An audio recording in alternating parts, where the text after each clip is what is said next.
malam hari ini, yaitu membaca buku dari Adrian Bedner et al. Eh, Akan kami mulai. Penyaji materi pada malam hari ini sudah hadir ya. Ada Kang Gian. Kang Gian adalah mahasiswa dari Fakultas Hukum Unpar, magister ya. Dan baru masuk ya Kang Gian ya. Nah, ini tampil perdana gitu ya Kang Gian ya. Kemudian Betul. moderatornya seharusnya oleh Mega, oleh Mbak Mega. Tapi tadi siang Mega menghubungi saya, katanya sedang sakit, baru tadi siang sakit gitu. Jadi digantikan oleh eh, Mas Theo yang sudah hadir. Jadi mohon doanya untuk, sorry, Mas Timothy ya, yang sudah hadir di sini. Mohon doanya juga untuk teman kami Mega supaya cepat sembuh. Setelah libur cukup lama ya, 3 kali pertemuan, akhirnya kita bisa sama-sama lagi kumpul dan berdiskusi gitu. Eh, Mungkin itu aja untuk pembukaan. Saya langsung serahkan kepada Mas Timothy selaku moderator. Terima kasih banyak. Baik, terima kasih kepada rekan Farid. Selamat malam, Bapak Ibu dosen, Pak Prof. Sidarta, Bapak Jamal, Ibu Neti, dan rekan-rekan peserta yang telah hadir pada pertemuan ketiga dari acara membaca Bedner dan Jacqueline Fell, karya mereka yang berjudul Sebuah Kerangka Analisis untuk Penelitian Empiris dalam bidang akses terhadap keadilan. Adapun sebagaimana yang telah disampaikan sebelumnya bahwa saya Timothy Aviando Andrade akan menggantikan rekan Mega sebagai moderator pada malam hari ini dan materi akan disajikan oleh Bapak Gian Prima. Sebelum Bapak Gian memaparkan materi pada malam hari ini, perkenalkan saya untuk membacakan CV singkat dari Bapak Gian. Bapak Gian Prima Natawijaya merupakan alumni dari Fakultas Ilmu Hukum Universitas Katolik Parahyangan. Kemudian saat ini sedang menempuh pendidikan pasca sarjana di Fakultas Ilmu Hukum Universitas Katolik Parahyangan. Bapak Gian saat ini bekerja di Kantor Hukum Igor dan Kopaten Law Firm Bandung dan Jakarta. Kemudian Nata Wijaya Partner Law Firm Bandung dan Bram Co Law Firm Bandung. Baik, tidak perlu menunggu lama lagi, saya akan menyerahkan kepada Bapak Gian untuk memaparkan materi pada malam hari ini. Terima kasih. Oke, Assalamualaikum warahmatullahi wabarakatuh. Selamat malam kepada rekan-rekan semua. Terima kasih saya ucapkan kepada Kang Timothy. Eh, di sini saya akan menyampaikan beberapa hal mengenai apa buku yang menjadi kajian, yaitu buku sosio legal karya dari eh, Adrian Bertner dan Jacqueline Fell. Nah, eh, dalam konteks ini saya akan yang membahas apa yang telah dibahas di bab 4 berdasarkan buku tersebut. Dan saya akan rangkum, dan ini telah saya rangkum untuk yang namanya keseluruhannya dengan yang namanya judul kajian buku sosio legal dalam bidang akses terhadap keadilan. Jadi di dalam bab 4 buku ini, yaitu sebuah kerangka analisis untuk penelitian empiris dalam bidang akses terhadap keadilan. Nah, di sini saya akan yang namanya membahas next Kang. Nah, ini adalah pembahasan yang akan saya bahas. Yang pertama adalah dari segi pendahuluan, kemudian konsep akses terhadap keadilan. Yang ketiga adalah kerangka the rule of law and access to justice, atau yang biasa disebut dalam buku tersebut adalah ROLAX. Kemudian yang keempat adalah konsep negara hukum. Yang kelima adalah konsep kerangka the rule of law led governance model, atau dalam buku tersebut disebut dengan ROLGOM. kemudian akan dilanjutkan dengan sesi kesimpulan, dan yang ketujuh adalah kritik dan saran yang saya analisa terhadap buku ini di bab 4. Oke, next. Jadi saya di sini nggak akan berlama-lama, akan saya jelaskan mengenai pendahuluan. Pendahuluan dari buku ini adalah negara hukum merupakan salah satu prinsip penting dalam kehidupan berbangsa dan bernegara, khususnya di Indonesia.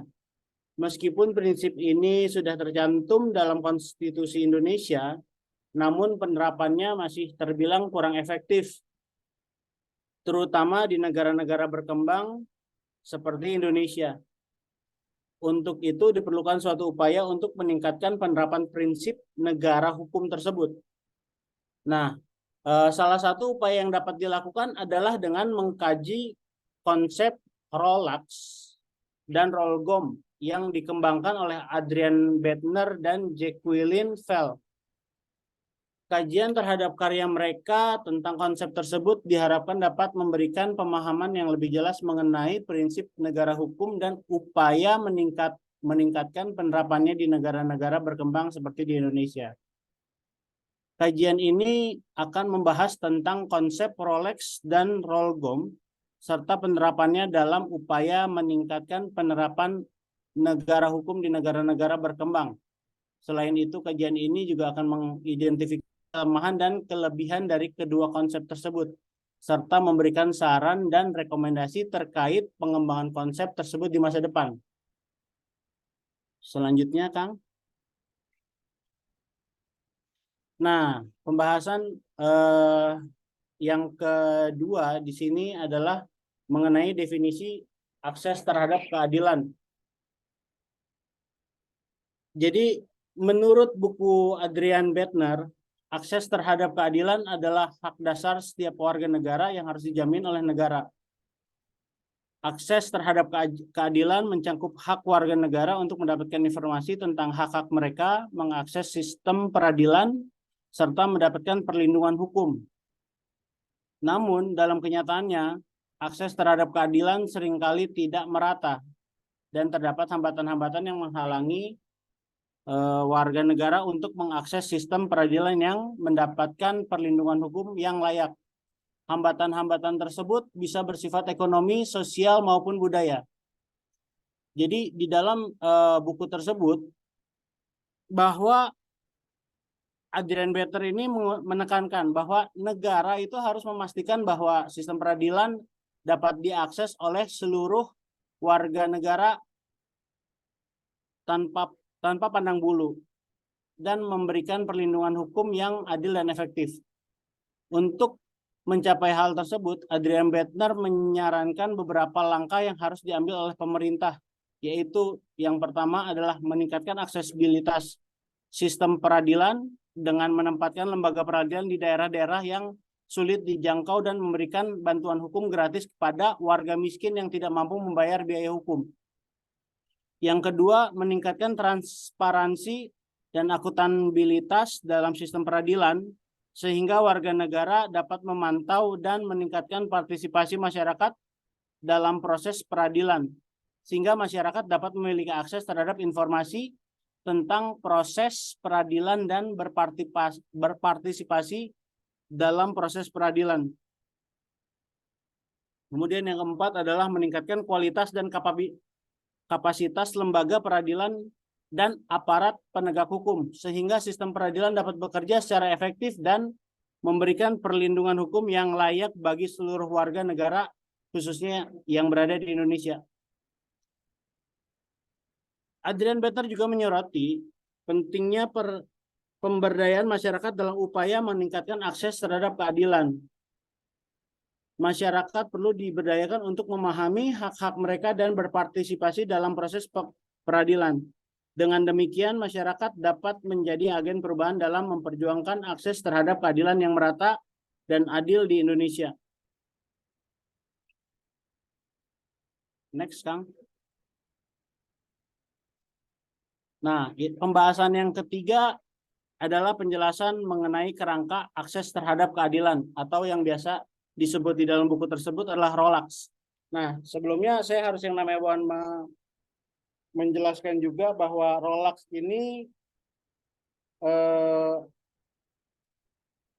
adalah buah karya dari Otto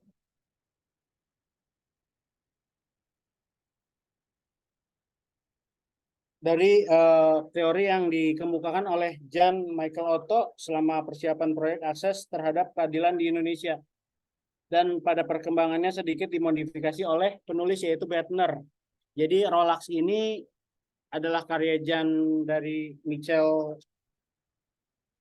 Otto yang akhirnya dikembangkan oleh Bettner di kemudian. Nah, di sini yang harus saya jelaskan mengenai ROLAX ini. Jadi ROLAX itu adalah sebuah kerangka kerja yang berfokus pada pentingnya akses terhadap keadilan dan penerapan hukum yang efektif sebagai bagian dari konsep rule of law. Konsep ROLAX bertujuan untuk meningkatkan akses terhadap keadilan bagi masyarakat, terutama mereka yang berada dalam situasi rentan atau kurang mampu secara ekonomi, dan memperkuat penerapan hukum yang efektif dan adil. Jadi ada tiga dari teori konsep ROLAX ini terdiri dari 3 elemen utama. Yang pertama adalah akses terhadap keadilan, di mana memastikan bahwa semua orang memiliki akses yang sama terhadap sistem peradilan dan keadilan, termasuk melalui peningkatan akses ke informasi hukum, layanan bantuan hukum, dan mekanisme alternatif penyelesaian sengketa. Kemudian yang kedua adalah penerapan hukum yang efektif, memastikan bahwa hukum ditegakkan secara adil dan efektif, termasuk melalui reformasi sistem peradilan, peningkatan kualitas layanan publik dan lembaga hukum, dan pemberantasan korupsi. Kemudian yang ketiga adalah partisipasi masyarakat sipil, mendorong partisipasi aktif masyarakat sipil dalam memperoleh dalam proses peradilan dan penerapan hukum, termasuk melalui pemberdayaan dan pendidikan masyarakat mengenai hak-hak mereka dan peran mereka dalam sistem peradilan. Dalam kerangka ROLAX ini, akses terhadap keadilan dan penerapan hukum yang efektif dipandang sebagai prasyarat penting untuk mencapai rule of law yang efektif dan berkelanjutan, dengan memperkuat akses terhadap keadilan dan penerapan hukum yang efektif. Konsep ROLAX dapat membantu memperkuat pembangunan tata kelola yang berbasis hukum yang lebih adil, inklusif, dan berkelanjutan di berbagai negara. Next, Kang. Kemudian yang keempat, dari segi bahasan, di sini ada berdasarkan pemaparan dari Bettner adalah konsep negara hukum. Jadi konsep negara hukum ini menurut beliau negara hukum atau Rechtsstaat adalah sebuah negara di mana kekuasaan negara dibatasi oleh hukum, dan hukum tersebut harus berada di atas kepentingan individu maupun kepentingan negara. Dalam negara hukum, hukum harus menjadi landasan utama bagi tindakan dan kebijakan pemerintah, serta harus diterapkan secara adil dan konsisten untuk semua orang, termasuk para pejabat pemerintah. Konsep Adrian Bettner menekankan bahwa negara hukum bukan hanya sekedar memiliki sistem hukum yang lengkap dan rumit, tapi juga memastikan adanya akses terhadap sistem peradilan dan keadilan yang efektif bagi seluruh warga negaranya.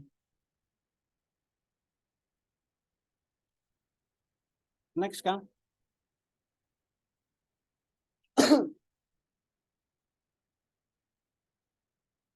Yang kelima adalah dari segi pembahasan kita adalah konsep kerangka the rule of law led governance model, atau yang dalam buku tersebut disingkat menjadi ROLGOM. Jadi menurut Adrian Bettner, model pemerintahan berdasarkan negara hukum atau rule of law government model adalah sebuah model pemerintahan yang mengedepankan prinsip-prinsip negara hukum. Model ini menekankan pentingnya keberadaan sistem hukum yang berfungsi dengan baik sebagai dasar bagi tindakan pemerintah dan pelayanan publik dalam model pemerintahan berdasarkan negara hukum. Hukum dan kebijakan pemerintah harus didasarkan pada prinsip-prinsip negara hukum yang melindungi hak asasi manusia, membatasi kekuasaan pemerintah, serta mendorong transparansi, akuntabilitas, dan partisipasi masyarakat sipil dalam pengambilan keputusan. Model ini juga menempatkan pentingnya penerapan hukum yang efektif dan adil sebagai prioritas utama, serta akses terhadap sistem peradilan dan keadilan yang efektif bagi seluruh warga negara sebagai hak yang mendasar. Dalam model pemerintahan berdasarkan negara hukum, sistem peradilan harus bebas dari pengaruh politik dan kepentingan individu atau kelompok tertentu. Selain itu, model pemerintahan berdasarkan negara hukum juga menekankan pentingnya pemberantasan korupsi,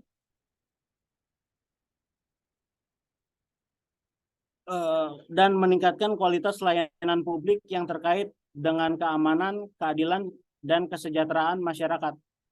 Dalam model ini, tindakan pemerintah harus selalu berlandaskan pada hukum dan prinsip-prinsip negara hukum yang adil, transparan, dan memihak kepada kepentingan publik.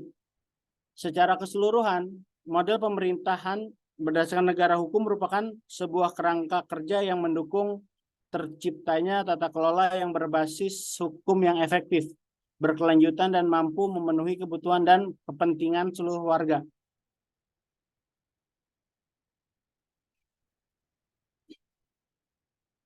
Ini yang keenam adalah berdasarkan kesimpulan terhadap konsep Rolak dan Rolgom. Jadi berdasarkan kesimpulan dari bab 4 buku kajian sosio-legal karya Adrian Bedner dan Jacqueline Fell, skema Rolgom adalah kerangka kerja yang dapat digunakan untuk menilai kualitas dari perundang-undangan, peraturan, prosedur, dan aktivitas lembaga pada setiap tahap proses akses terhadap keadilan. Rolgom atau konsep Rolgom ini paling baik diterapkan untuk menilai perangkat hukum yang merupakan tahap awal dalam kerangka Rolaks. Selain itu, Rolgom dapat digunakan sebagai checklist atau bahan penilai untuk menilai tahapan lain dalam kerangka Rolaks. Meskipun mungkin untuk menilainya itu sulit untuk menggolongkan data empiris ke dalam kerangka Rolaks dan Rolgom. Kedua kerangka tersebut sangat berguna untuk mengurai dan membuat gambaran proses yang rumit menjadi jelas dan mengingat peneliti untuk mempertimbangkan tahap-tahap yang mungkin terlupakan. Nah, selanjutnya Kang. Nah, ini apa yang saya kritik dari konsep Rolgom yang sudah dikemukakan oleh Adrian Bedner. Jadi di sini ada beberapa kritik yang saya sampaikan. Yang pertama adalah bahwa konsep tersebut itu tidak mempertimbangkan faktor budaya. Jadi konsep Rolgom terkadang dianggap tidak mempertimbangkan faktor budaya dan sejarah dalam pembangunan tata kelola yang berbasis hukum, sehingga sulit diterapkan di negara-negara yang memiliki budaya yang berbeda seperti Indonesia. Di Indonesia yang harus saya terangkan bahwa dari Aceh sampai yang namanya Papua itu memiliki hukum adat. Jadi di sini konsep Rolgom ini itu tidak mempertimbangkan faktor-faktor hukum adat sebagai salah satu sumber hukum yang bisa tidak memasukkan itu menurut saya.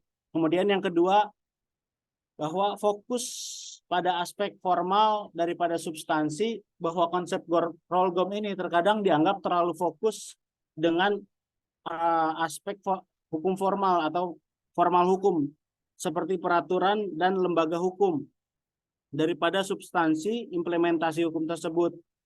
Yang ketiga, eh, konsep program ini tidak mempertimbangkan faktor ekonomi. Konsep program terkadang dianggap tidak mempertimbangkan faktor ekonomi yang menjadi faktor penting dalam pembangunan tata kelola yang efektif dan berkelanjutan.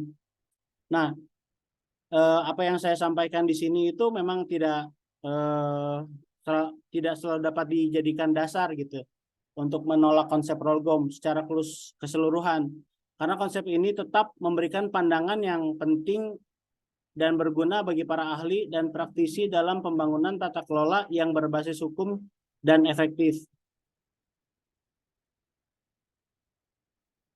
Dan yang ketujuh adalah saran. Saran dari yang bisa dapat saya berikan adalah untuk memperbaiki atau memperkuat konsep Rolgom. Yang pertama adalah mungkin ada baiknya konsep Rolgom ini bisa ditambahkan dengan mempertimbangkan faktor budaya sebagai hukum untuk membangun tata kelola yang berbasis hukum dalam konteks negara-negara yang memiliki budaya yang berbeda seperti Indonesia. Prinsip-prinsip rule of law harus diterapkan dengan mempertimbangkan konteks budaya dan sejarah masyarakat. Itu menurut yang pertama. Yang kedua, memperkuat aspek substansinya. Konsep Rolgom sebaiknya tidak hanya fokus pada aspek formal hukum saja, seperti peraturan dan lembaga hukum, tapi juga memperkuat aspek substansi implementasi hukum tersebut, seperti perlindungan hak asasi manusia, keadilan sosial, dan partisipasi masyarakat sipil. Yang ketiga, mengintegrasikan faktor ekonomi sebagai salah satu pembangunan hukum ya, maksudnya. Konsep Rolgom sebagai memperkuat integrasi faktor ekonomi dalam pembangunan tata kelola yang berbasis hukum, seperti pemberdayaan ekonomi lokal, perlindungan hak kepemilikan intelektual, dan transparansi keuangan publik. Yang keempat, meningkatkan implementasi. Maksudnya adalah konsep Rolgom sebaiknya juga harus memperkuat implementasi prinsip-prinsip rule of law dengan memperkuat kapasitas lembaga hukum, mendorong partisipasi masyarakat sipil, dan memperkuat supervisi dan akuntabilitas terhadap pelaksanaan hukum. Dengan memperkuat aspek-aspek yang telah saya sebutkan, konsep Rolgom dapat menjadi lebih relevan dan dapat membantu memperkuat pembangunan tata kelola yang berbasis hukum agar lebih efektif dan berkelanjutan di berbagai negara.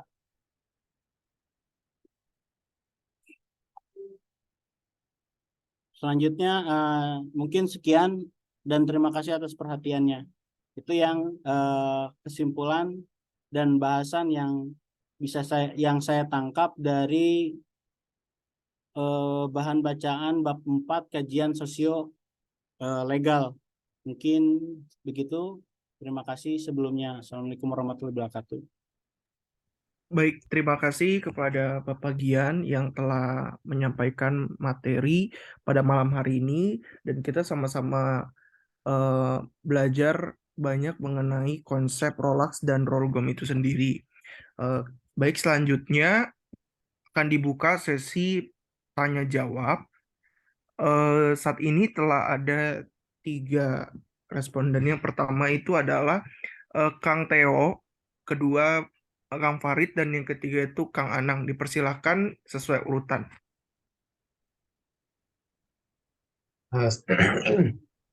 Saya dulu ya, Mas Timothy ya. Betul. Oke, terima kasih kepada Kang Yan dan juga para hadir sekalian.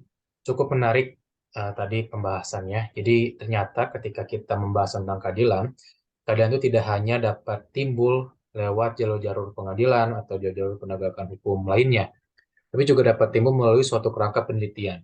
Jadi menarik tadi jelaskan bahwa kita diperkenalkan bahwa akses keadilan itu dapat kita capai dengan penelitian. Dengan tadi kalau Mas Kang Gian jelasin itu Rolex sama Rolgom. Cuma jadi pertanyaan adalah siapakah pihak yang paling tepat sasaran untuk melakukan penelitian ini. Apakah kita sebagai akademisi, apakah para penegak hukumnya, atau para pemangku kekuasaan?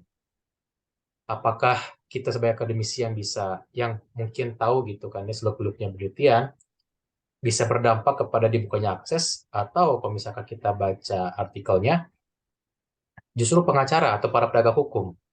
Karena tadi sempat saya baca juga, para pengacara itu bisa membuka akses kepada keadilan, bisa menyamakan keadilan kliennya dengan akses keadilan yang disediakan. Nah, itu mungkin pertanyaannya, siapakah yang paling tepat sasaran untuk melakukan kajian metode ini? Pasti jawaban paling idealnya semuanya. Tapi kalau misalkan menurut kajian sendiri, siapakah yang paling tepat sasarannya? Akademisikah? Para pemangku kekuasaan yang membuat undang-undang misalkan? Atau para penegak hukum? Seperti advokat, jaksa, hakim, seperti itu. Terima kasih. Oke, terima kasih Kang Theo. Ini akan saya coba untuk yang namanya langsung jawab, nggak apa-apa ya Kang? Berdasarkan memang artikel. Jadi di sini dari artikel buku 4 ini, memang untuk yang namanya tahap awal itu di era-era awal tahun 70-an itu untuk sebagian besar definisi akses terhadap keadilan ini itu diakses sama eh, pengadilan-pengadilan negara yang diperoleh melalui bantuan hukum. Jadi di sini ada yang namanya bantuan hukum itu apa? Siapa? Jadi itu yang pertama kali itu melakukan bantuan hukum atau yang menjadi titik tolaknya adalah para pencari keadilan tahap awalnya, yaitu pengacara ya di sini. Itu menurut saya. Jadi pada tahap awalnya itu adalah pengacara yang kemudian eh, di tahap selanjutnya konsep bahwa keadilan ini itu berubah akhirnya. Jadi untuk yang namanya akses terhadap keadilan itu eh, akhirnya digarisbawahi ada yang namanya dua tujuan dasar, yaitu yang pertama yang diakses oleh masyarakat, ya kan, untuk mempertahankan haknya. Berarti untuk yang kedua ini adalah masyarakat yang mencari keadilan. Itu yang kedua.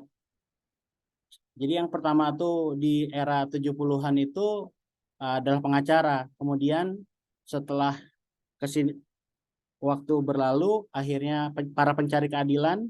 Yang ketiga itu diakses secara seimbang oleh setiap orang. Jadi untuk yang namanya sistemnya itu harus mengarah kepada hasil hasil yang adil baik untuk individu maupun masyarakat.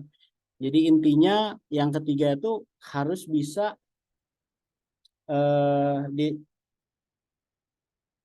yang mencari keadilan ini adalah masyarakat seperti itu. Itu yang menurut saya Kang. Mungkin ada tambahan gitu dari yang lain. Baik, terima kasih kepada rekan Theo dan rekan Gian yang telah memberikan pertanyaan dan jawaban atas pertanyaan tersebut. Apakah jawaban dari rekan Gian sudah cukup, rekan Theo? Sudah cukup. Mungkin bisa sedikit kita kembangkan lagi ya. Wah, mungkin tadi menarik sekali kalau katakan yang ternyata ada fase-fasenya ya. Pertama oleh pengacara ya, kalau nggak salah tadi. Yang kedua oleh masyarakat. Dan ketiga oleh semuanya ya, kalau nggak salah Kang Gian ya. Nah, Ya, Kang. mungkin apakah mungkin kita bisa melakukan sedikit kemajuan? Karena kan kalau misalnya kita lihat di dalam dunia akademisi, kita juga punya namanya lembaga bantuan hukum ya. Yang mana anggota-anggotanya itu adalah kalau nggak mahasiswa atau nggak para dosennya atau para alumni. Apakah kita bisa memfusionkan antara kajian akademik dengan tentang keadilan ini menggunakan konsep Rolgom dan Rolex ya, dengan profesi kepengacaraan yang dibawahi oleh lembaga bantuan hukum di fakultas. Nah, mungkin itu bisa jadi suatu diskusi baru ya.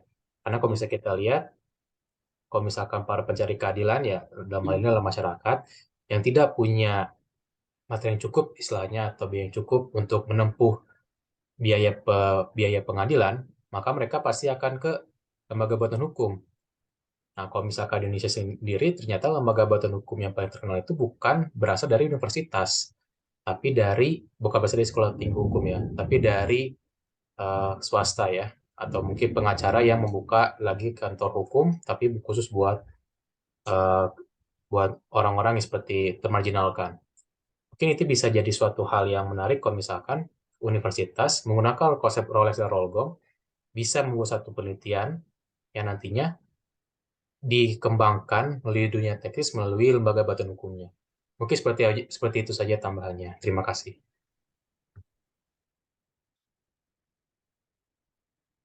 Baik, terima kasih rekan Theo. Untuk selanjutnya, dipersilakan kepada rekan Farid. Ya, terima kasih banyak Timothy dan Kang Gian. Selamat malam. Eh, saya mau menyapa terlebih dahulu mungkin ada Ibu Neti. Selamat bergabung Ibu dan teman-teman yang lain, Bapak Ibu yang lain. Eh, Sebelum ke apa yang mau saya sampaikan dari awal tadi, saya izin dulu untuk menanggapi dikit yang dari Theo dan Kang Gian barusan. Saya berpikir bahwa sebetulnya sulit untuk menentukan yang mana yang lebih prioritas gitu ya. Tapi setidak-tidaknya nih apa peran saya atau mungkin peran Kang Theo juga yang kerja di kantor hukum atau Kang Gian yang pengacara atau ada Pak Jamal di sini, kita bisa mulai mempertanyakan apa maksudnya mencari keadilan itu gimana sih, pengacara mencari keadilan itu. Kalau kita mau mencari keadilan, kita harus paham dulu apa yang kita cari. Kalau kita mau mencari keadilan, kita harus paham dulu apa itu adil gitu ya. Sehingga saya punya respect tersendiri yang lebih gitu ya kepada pengemban hukum, khususnya pengacara yang nggak menolak untuk belajar tentang filsafat hukum gitu ya, tentang teori hukum atau filsafat politik misalnya. Saya punya respect yang lebih gitu ke orang-orang tersebut. Kan biasanya kalau pengacara, ah udahlah, gue akan praktek, ya gue belajarnya praktek aja udah itu. Nggak akan belajar yang literal abstrak gitu. Nah itu mungkin tanggapan sedikit. Nah yang saya mau sampaikan itu ini sekaligus bertanya juga karena saya agak ada apa yang kurang paham gitu ya. eh Akses to justice ini apa akses terhadap keadilan ini kan dijelaskan pengertiannya yang kurang lebih kalau saya tangkap sebetulnya menekankan kepada kemampuan orang atau kelompok yang minoritas ya. Minoritas itu bisa secara kuantitas, bisa secara kualitas ya. Misalkan orang-orang yang miskin atau memang orang-orang yang golongan-golongan tertentu yang memang secara kuantitas sedikit yang mengalami ketidakadilan, korban ketidakadilan, kemudian kemudian dia itu mau mengadu itu mengenai apa ketidakadilan tersebut, lalu aduannya itu ditanggapi oleh negara, kemudian diberikan pemulihan. Itu yang saya tangkap sebagai akses terhadap keadilan. Jadi akses terhadap keadilan itu bukan untuk orang pada umumnya, melainkan menekankan kepada orang-orang yang ini yang minoritas tadi, baik secara kuantitas maupun secara kualitas. Ya maksudnya orang miskin kan banyak ya, dia tidak minoritas secara kuantitas, tapi secara kualitas dia sedikit. Nah, nah yang saya bingungkan itu adalah salah satu unsur dari akses terhadap keadilan itu adalah negara harus bisa menanggapi itu kan, harus bisa menanggapi keluhan dari si orang-orang ini yang merasa ketidakadilan ini. Nah, yang saya tidak mengerti adalah kalau memang negara yang harus tanggapi, kenapa pembahasan di dalam artikel ini banyak juga membahas mengenai lembaga-lembaga non negara, misalkan lembaga misalkan seperti mediasi, negosiasi di luar pengadilan gitu ya, dan hukum adat misalnya atau hukum agama, suatu kasus diselesaikan oleh pemuka agama, oleh ulama, oleh pendeta atau oleh kepala suku gitu ya, itu banyak ditekankan di buku ini. Padahal orang-orang tadi, kepala agama atau kepala suku tadi, itu ada di luar sistem negara gitu, di luar hukum positif. Jadi sebetulnya akses terhadap keadilan ini yang mana yang sebetulnya eh, lebih ditekankan, apakah peran negara dalam menghadapi itu, ya, atau peran seluruh elemen yang ada di negara tersebut untuk mewujudkan keadilan bagi orang-orang yang terpinggirkan ini. Nah, kemudian ini terakhir, kita harus ketika saya baca ini, saya langsung terpikir kayak kita harus berani untuk mengakui bahwa di Indonesia saat ini akses terhadap keadilan masih buruk. Saya ambil satu contoh gitu ya, karena saya kerja di kantor pengacara, Kanggian juga seorang pengacara, pasti relate banget. Mungkin tidak kita sidang, tidak keluar uang pelumas. Nggak mungkin. Ya mungkin, tapi akan sangat lama gitu kan. Mungkin nggak kita sidang, terus diadili secara benar, secara lurus, dengan tahapan-tahapan yang juga cepat, singkat gitu ya, tanpa kita ngasih ke panitranya misalnya.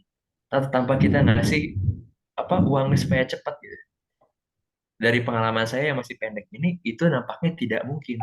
Kecuali bersedia nunggu lama, disela sama beberapa kasus-kasus lain yang ngasih uang pelumas tadi.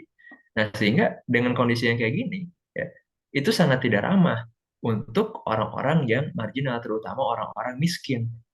Gimana dia mau dapat akses terhadap keadilan di lingkup pengadilan dengan kondisi pengadilannya seperti itu.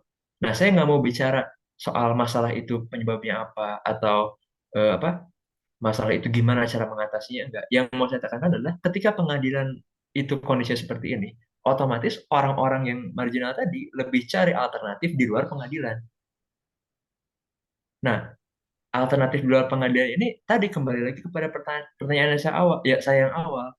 Terus peran negara apa kalau gitu?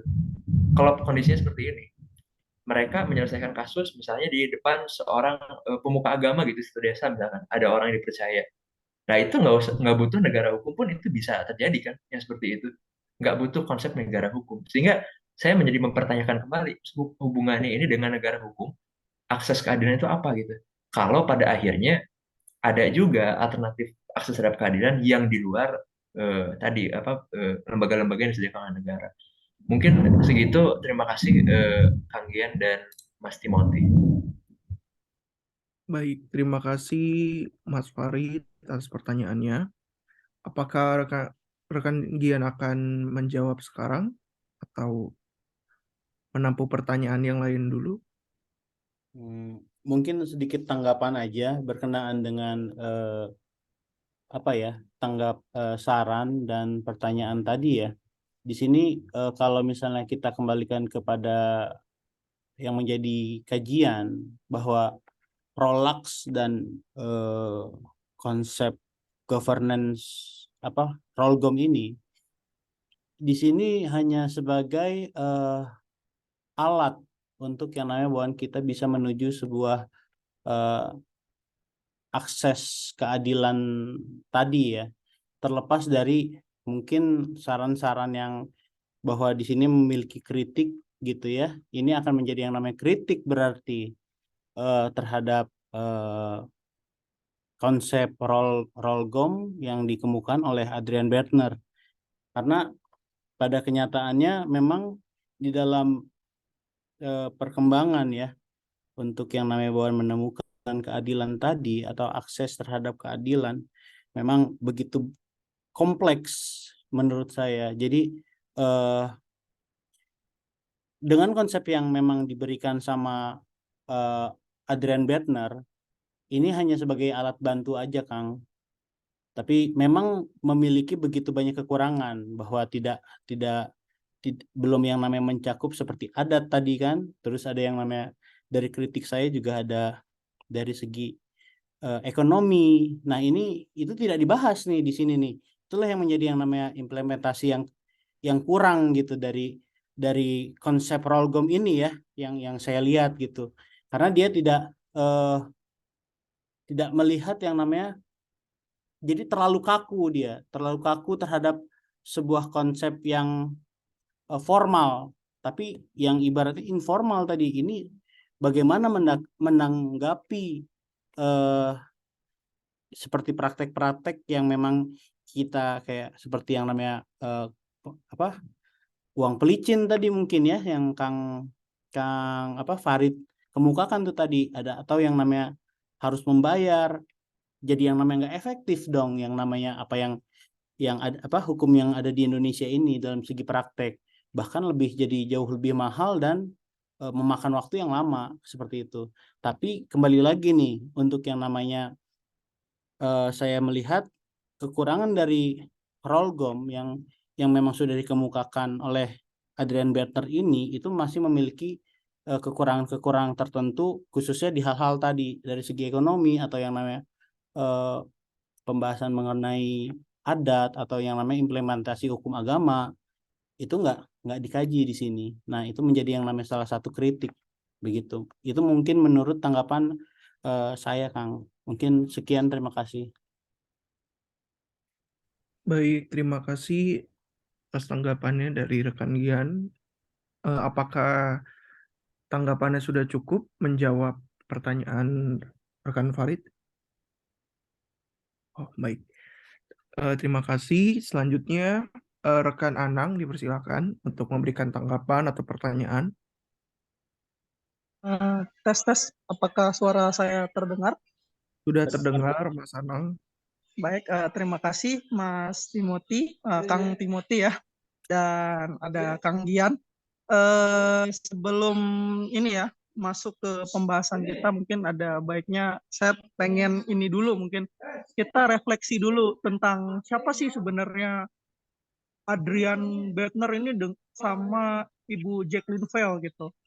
Karena setahu saya track record mereka di dalam pendidikan hukum di Indonesia itu cukup punya sejarah yang panjang gitu. Apalagi mereka juga dikenal sebagai salah satu antropolog gitu, yang mungkin di dalam kritiknya Kang Gian tadi mengatakan tidak melihat menilik aspek-aspek budaya. Padahal mungkin eh, saya nggak tahu ya, karena mungkin saya mohon maaf itu keterbatasan saya masih belum membaca kajian sosial legal bab 4 gitu. Cuman kalau kita lihat dari penulisnya gitu, mereka juga memang punya advance di bidang apa namanya budaya, apa namanya menilik hukum dari segi budaya dan segi antropologinya gitu.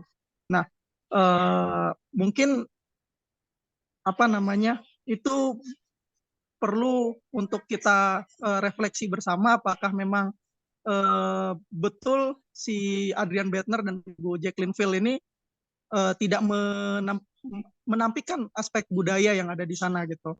Karena dilihat dari track recordnya, saya pikir sepertinya enggak deh. Kayaknya kita perlu lagi untuk melacak lagi jejak penulisnya gitu. Nah, itu terkait dengan ini ya, hal yang sifatnya formal gitu di dalam kajian kita gitu. Karena kita perlu juga revitalisasi ke penulisnya. Selanjutnya juga tentang konsep access to justice ya, di apa namanya tentang konsepnya Adrian Bettner tentang Roglem dan Rolex. Bagi saya, ketika saya belajar membaca buku Discipline and Punish dan The Birth of Biopolitics karya Michel Foucault, di mana Foucault mengartikan bahwa hukum itu memang tidak bersifat netral gitu. Hukum itu memang dia tidak bersifat objektif gitu. Hukum itu adalah alat kekuasaan gitu. Hukum memang digunakan oleh kekuasaan untuk mengatur dan mengontrol manusia agar menjadi manusia yang patuh gitu, menjadi manusia yang tunduk kepada kekuasaan gitu. Nah, apakah nanti ini adalah kritik gitu, kritik Foucault terhadap Rechtsstaat yang dimana rule of law tadi menjadi rule by law gitu, yang dimana hukum digunakan untuk mengatur dan mengontrol manusia gitu kan, bukan hukum yang membebaskan, hukum yang bersifat produktif gitu. Nah, di sini saya melihat bahwa ternyata Roglem itu sendiri, Roglem ya namanya, Roglem sendiri itu tidak, sepertinya belum melihat aspek yang lain gitu di dalam uh, keterasingan masyarakat gitu, yang dimana memang betul bahwa terdapat ya pengalaman kita di dunia pengacara juga, kalau misalnya apa namanya kita melakukan laporan gitu kan, laporan ke jaksa atau segala macam, ada tanda kutip uang pelicin gitu. Tapi saya pikir faktor penindasan itu bukan cuma karena ekonomi saja gitu. Ada faktor-faktor lain gitu. Misalnya faktor tentang keadaan gender gitu. Misalnya saya ngambil contoh di Bima gitu. Di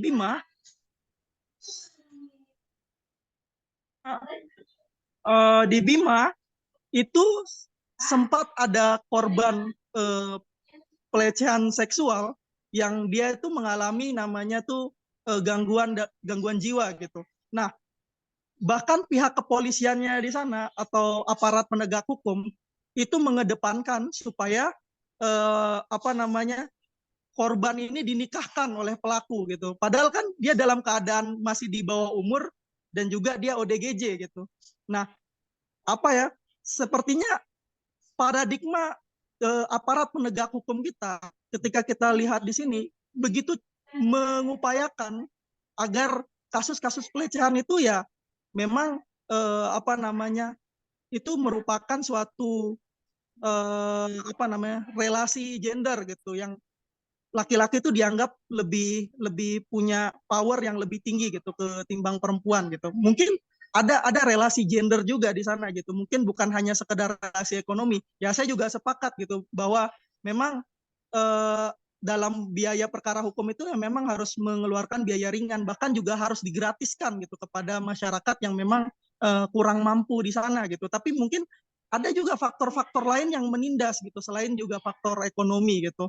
Dan juga memang kekuasaan tadi itu juga banyak mempengaruhi eh, apa namanya, kekuasaan tadi juga banyak mempengaruhi aparat-aparat penegak hukum kita melalui pengetahuan-pengetahuan gitu, yang dimana aparat penegak hukum kita itu berusaha untuk yang tadi kan menggagalkan upaya untuk membuka tabir pelecehan seksual tadi itu melalui entah dinikahkan dengan korban, entah berdamai karena itu dianggap sebagai sebuah aib gitu kan. Berarti itu kan ada suatu keyakinan yang sifatnya transenden kepada Tuhan yang Maha Esa gitu, sehingga membuat orang-orang itu mencoba untuk mengkaburkan kenyataan tentang pelecehan seksual gitu.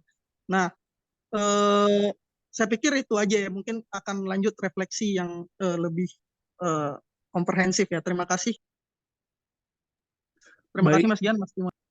baik, terima kasih tanggapan masukannya dari Mas Anang.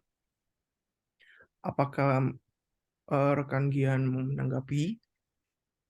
Terima kasih untuk tanggapannya Kang Anang. Ini mungkin ada beberapa hal juga yang memang bisa bisa saya sampaikan, Kang, bahwa teori Rolex dan atau akses terhadap keadilan ya, dan yang kedua adalah Rolgom, akses keadilan untuk pemerintahan. Nah, sebenarnya kalau misalnya kita lihat bahwa ini akan menjadi kritik juga Kang untuk yang namanya konsep ini, bahwa konsep ini itu tidak memasukkan budaya dan kemudian ekonomi tadi seperti kata Kang Farid, kemudian adat. Padahal untuk yang namanya lembaga penyelesaian ini apakah harus menjadi hanya sekedar tanggung jawab pemerintah kan gitu. Nah, ini yang menjadi kekurangan dari teori Rolgom tadi Kang menurut saya, bahwa Rolgom ini menitik beratkan kepada penyelesaian melalui penegak hukum atau lembaga-lembaga negara untuk sebagai penyelesainya begitu, tapi tidak apa ya, merangkul untuk yang namanya penyelesaian hukum ini atau yang namanya keadilan ini, apakah bisa juga diakses seperti misalnya oleh pemuka agama misalnya, atau misalnya apakah harus sama penegak aparat hukum saja gitu, padahal kan masih ada nih kayak misalnya aparat pemerintah desa misalnya, kayak misalnya ada kasus-kasus mengenai pertanahan nih biasanya ya, pertanahan yang mungkin jauh gitu dari lembaga-lembaga penyelesai sengketa gitu seperti pengadilan dan lain-lain. Misal sebagai contoh hukum adat nih yang bisa diselesaikan, seperti misalnya di Papua konsep apa, bayar puting babi misalnya di Papua kan seperti itu, atau misalnya hukum adat yang lain misalnya apa lagi, kalau misalnya di Aceh misalnya itu spesial gitu. Jadi kalau di Aceh kan pakai ada syariat Islam gitu di sana dengan yang namanya konon-konon tertentu. Nah, memang itu implementasinya diselesaikan oleh lembaga yang ada di sana. Jadi menurut saya juga ini tidak terlepas juga dari adat istiadat setempat, Kang. Jadi memang seharusnya adat istiadat atau misalnya sejarah-sejarah dari yang namanya adat-adat sekitar itu memang harus dirangkul juga sebagai sebuah akses untuk memperoleh keadilan menurut saya. Jadi mungkin itu tanggapan Kang dari saya. Mungkin ada tanggapan lain dari teman-teman, silahkan. Seperti itu Kang. Enggak, terima kasih. Baik, terima kasih rekan Gian. Bagaimana Mas Anang mau menanggapi? Ada sih Mas. Oh, boleh. Itu ya mungkin memang ada upaya-upaya adat yang memang di Lombok juga ada namanya balai mediasi gitu. Cuman gini, kayaknya kita harus memberikan suatu kecurigaan gitu kepada upaya-upaya adat tadi gitu. Karena memang banyak, saya bukan mendiskreditkan apa namanya ya, upaya adat tadi untuk menempuh apa namanya upaya keadilan gitu. Cuman saya melihat bahwa memang banyak upaya-upaya yang sifatnya itu kelihatannya lebih bijaksana, lebih memberikan wisdom yang lebih tinggi, tapi disalahgunakan gitu. Misalnya dalam kasus pelecehan seksual tadi yang memang pidananya itu di atas dari hukuman 5 tahun gitu, yang memang itu kan sudah sangat apa ya, irisannya tuh betul-betul saya pikir itu juga akan mengganggu telinga kita semua gitu ketika kita mendengarkan kasus tentang pelecehan gitu. Nah, di wilayah saya, misalnya di Unram kemarin, pelaku pelecehan itu hanya diberikan sanksi etik gitu, karena ada upaya-upaya yang sifatnya itu restoratif justice gitu. Padahal kan ini kan tindak pidananya kan udah tindak pidana berat gitu kan, hitungannya kan kalau dia melakukan pelecehan gitu. Nah, ada beberapa kasus yang sama gitu, yang tindak pidananya tindak pidana berat sebenarnya, tapi hanya diselesaikan melalui upaya-upaya adat gitu. Padahal kalau kita lihat sendiri itu dampak kerugian sama dampak kehancurannya tuh jauh lebih besar gitu ketimbang dari sekedar kita mengadopsi hanya menggunakan adat gitu. Saya pikir kita juga harus berhati-hati dalam irisan adat tadi gitu. Terima kasih. Baik, terima kasih Mas Anang. Selanjutnya ada tanggapan di kolom komentar dari rekan Joshua Hari, bahwa sengketa dapat diselesaikan secara formal melalui institusi yang dibuat pemerintah juga secara informal. Tantangan yang dihadapi adalah pluralisme hukum sehingga hukum negara bukanlah satu-satunya solusi dalam menyelesaikan sengketa karena perspektif keadilan juga bisa dipandang dari sudut pandang agama dan adat. Ini tampaknya rekan Joshua itu memberi tanggapan dari diskusi antara rekan Farid dan rekan Gian tadi ya. Baik, selanjutnya Ibu Neti, dipersilakan Bu untuk memberikan tanggapan atau pertanyaan Ibu.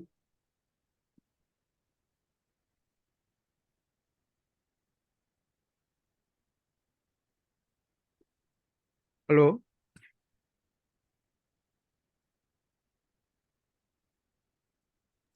Masih di mute. Ya, saya menanggapi ini ya, menanggapi tadi yang ini bahwa Bettner ini tidak membahas tentang adat, padahal dia antropolog. Dia tidak membahas ekonomi.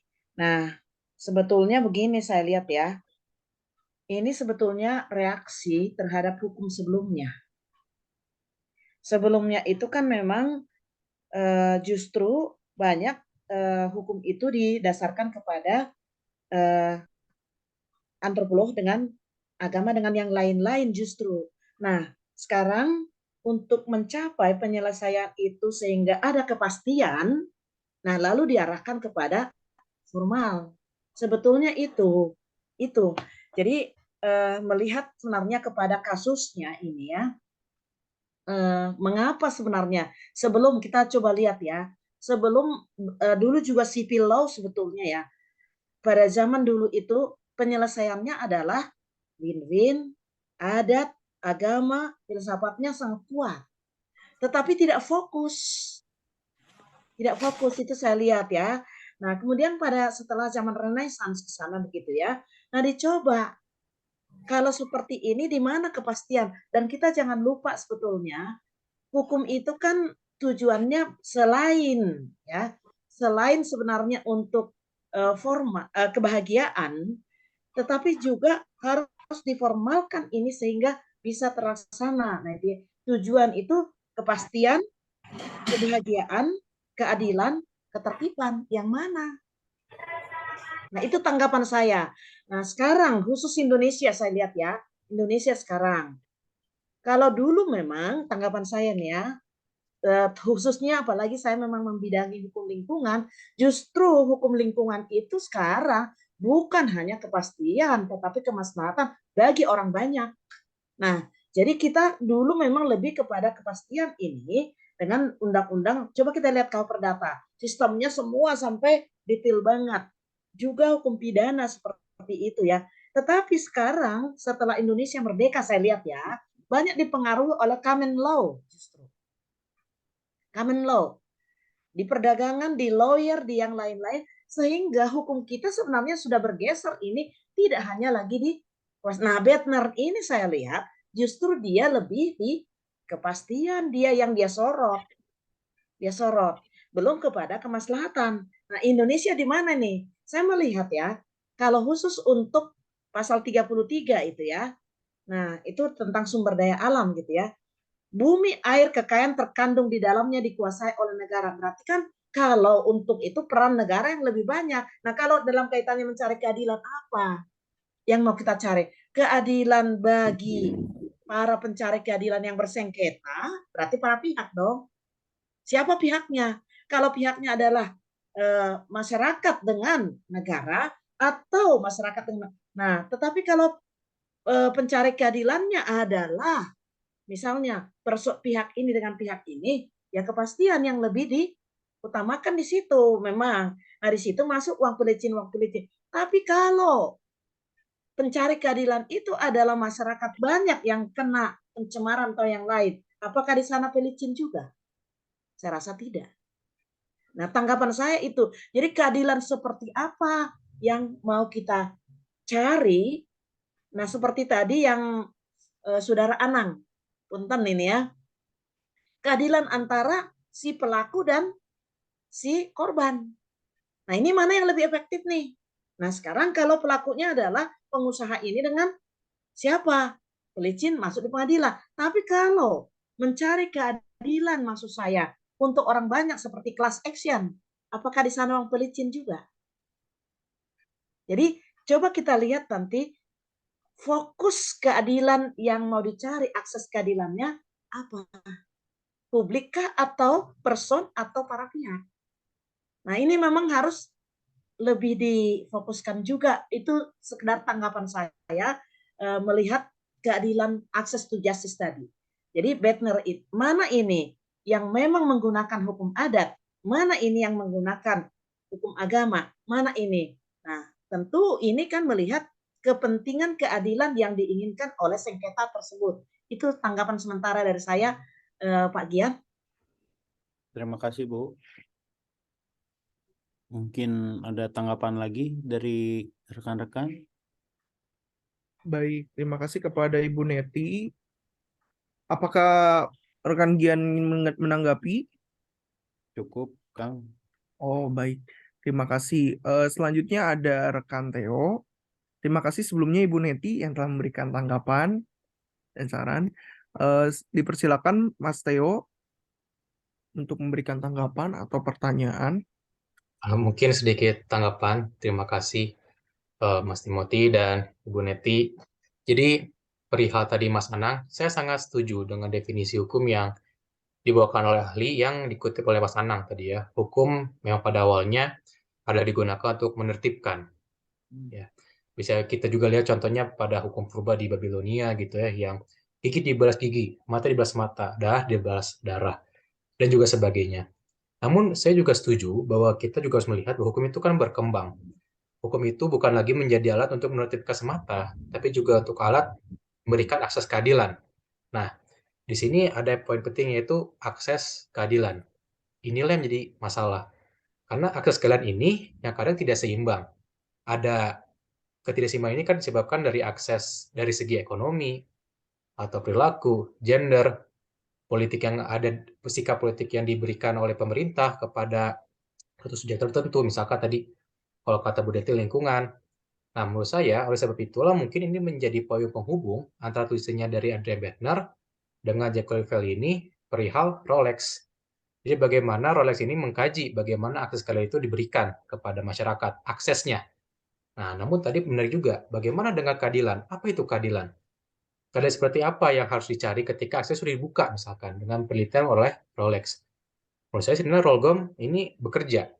Mungkin kalau saya lihat sekilas, Rolgom ini kan sebagai review ya, atau mungkin sebagai bagaimana caranya undang-undang itu dilihat, apakah dia telah memenuhi aspek-aspek keadilan, kepastian, dan segala macamnya. Nah, disinilah program ini bekerja sebagai bagaimana pemerintah atau para pemangku kekuasaan lain itu saling mengkritik produk undang-undangannya masing-masing. Contohnya, mungkin ada sebagai bentuk review, contohnya sebagai executive review, legislative review, atau judicial review, segala macamnya. Dan mungkin saja ketika program ini bekerja dengan cara review tadi, kita jadi tahu nih, oh nyata keadilan yang diinginkan oleh masyarakat di lingkungan itu seperti ini misalkan. Atau keadilan itu seperti ini, dan segala macamnya. Karena kalau misalnya kita lihat, keadilan itu kan mungkin ada dua, bagaimana mendapatkan aksesnya, dan keadilan seperti apa yang diinginkan oleh masyarakat. Namun kalau di saya sendiri, saya melihatnya kita terkendala oleh politik. Seperti itu ya. Kalau misalkan kita ingin memberikan keadilan bagi masyarakat adat, tapi politik agraria kita misalkan ya, kita sangat pro terhadap pembangunan. Nah, berarti kan ini terbentuk soal politik. Nah, disinilah Roblom dan Rolex bekerja untuk melihat bagaimana keadilan ini dapat dicapai dan bagaimana aksesnya dapat sampai kepada masyarakat. Oke, itu saja tanggapannya. Terima kasih. Baik, terima kasih rekan Theo. Untuk selanjutnya eh, ada Prof. Sidarta atau Pak Jamal. Apakah ingin memberikan tanggapan maupun pertanyaan? Dipersilahkan, Pak. Atau rekan-rekan yang lain juga ingin memberikan tanggapan, pertanyaan, dipersilahkan.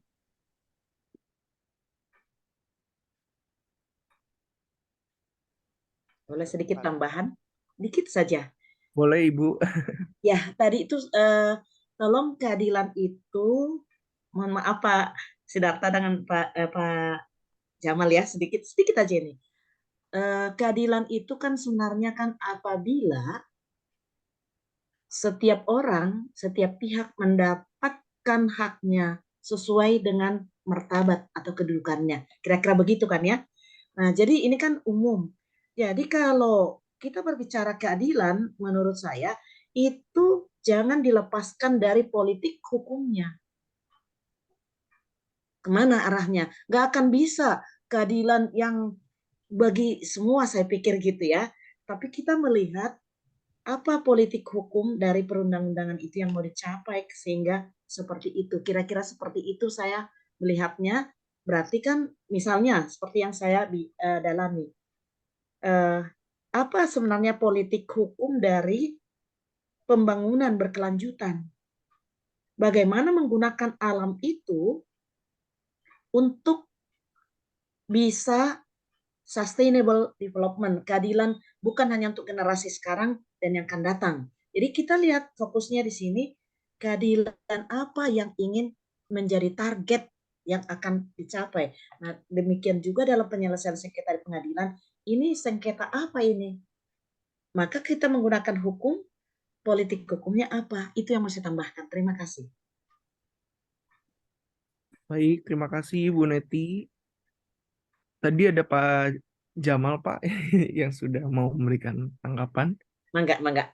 Kan? Ya, Terima kasih, selamat malam. Seperti biasa, saya tidak menyalakan video karena berebut ini urusan sinyal. Kalau saya nyalakan video nanti takutnya malah suara saya nggak kedengar. Ini suara saya kedengar, Mas Timothy? sudah terdengar dengan jelas, Pak. Oke, Ya. makasih. Tadinya saya berharap Pak Prof. Sidarta duluan, karena Prof. Sidarta cukup dekat sama Bednar. Tapi gini, kita mendiskusikan kajiannya Bednar. Sebetulnya yang ingin saya tanyakan dulu, tapi saya nggak tahu mau tanya ke siapa ya, kayaknya juga nggak pas kalau ke Kang Gian. Iya, Nah, siap, kajian Pak Jamal. ini dilakukan di mana? Apakah fair kalau kita misalnya ya, kajiannya Bednar ini dilakukan di negaranya, terus tiba-tiba kita tarik dengan potret Indonesia. Kalau Bednar tidak mengkaji sosiolegal ini di Indonesia, terus kemudian kita membahasnya Indonesia, terus saya kok nggak pas ya. Bagusnya forum ini juga ada Bednar. Jadi kita semakin clear. Saya takutnya kalau Bednar ada, tahu ngomongnya, lo maksud gua nggak gitu. Nah kan jadi lain lagi cerita ini kan. Tapi oke, saya mencoba menangkap apa yang disampaikan oleh Kang Kian, Mas Tio, Mas Farid, masuk Mas Anang. Mas Anang ini rupanya anak buahnya Pak Hak ya, dari Unram. Betul. Iya, iya Pak. Mohon maaf Pak. Alhamdulillah dikenal juga Prof. Hak. Ya, ya. Prof. Kurniawan ya, kirim salam. Jadi gini, Siap, siap. saya melihatnya seperti begini, access to justice. Tadi dibahas sama Mas Farid. Mas Farid berangkatnya seolah-olah dari masyarakat, mengakses justice di forum-forum justice. Tadi pengadilan, tadi kepolisian, ya polisinya penyidik ya, ataupun di kejaksaan. Kenapa kita buat dikotomi seperti itu, Mas Farid? Saya khawatirnya kalau kita pertanyakan seperti itu, pengadilan, kepolisian, kejaksaan, dia akan mengatakan, loh, silakan aja datang. Jadi sebetulnya mereka sudah membuka diri kalau mau mencari. Polisi kan penyidik ya, sering dikatakan sebagai pengayom masyarakat. Pengadilan juga begitu. Jadi sebetulnya apa betul ada persoalan dengan akses to justice? Tapi saya melihat begini Mas Farid. Jadi saya rasakan akhir-akhir ini, justru setelah ada e-court, akses to justice itu, akses saya mau mengatakan kepada pengadilan, itu semakin sulit. Kadang-kadang kita butuh penjelasan sesuatu, diterima oleh PTSP dan PTSP, ya PTSP di depan ini kan cuma customer service. Apakah dia menguasai persoalan-persoalan hukum? Itu buat saya semakin hambatan serius. Kebetulan saya ketemu satu persoalan hukum, seseorang warga negara Indonesia, dia tinggal di luar negeri, dia merasa ribet kalau ingin mendapatkan haknya di Indonesia, ada waris untuk dia. Sementara pengadilan, saya nanya beberapa pengadilan, syaratnya berbeda-beda. Padahal BW mengatur. Nah, kebetulan orang yang mau menolak waris tadi itu, karena dia hitung, kalau saya dapat waris dengan biaya yang saya keluarkan harus ke Indonesia, harus segala macam itu, akhirnya dia nggak dapat apa-apa. Hanya dia repot. Nah, dari kondisi begini, dia mau mengakses, menanyakan kepada yang berwenang, orang yang kompeten di pengadilan untuk menjawab, ini gimana sih sebetulnya prosedurnya?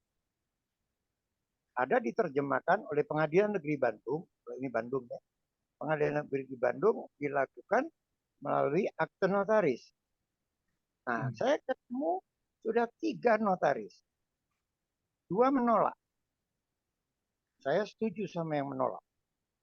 Karena sebetulnya di BW tidak mengatur harus akte notaris. Tapi di pengadilan lain, saya sudah ke 4 pengadilan. Menanyakan dengan standar berbeda-beda. Nah, ini mungkin yang dimaksud Mas Farid, akses to justice. Bagaimana kita ke pengadilan? 4 pengadilan yang saya tanya, 4-4-nya berbeda.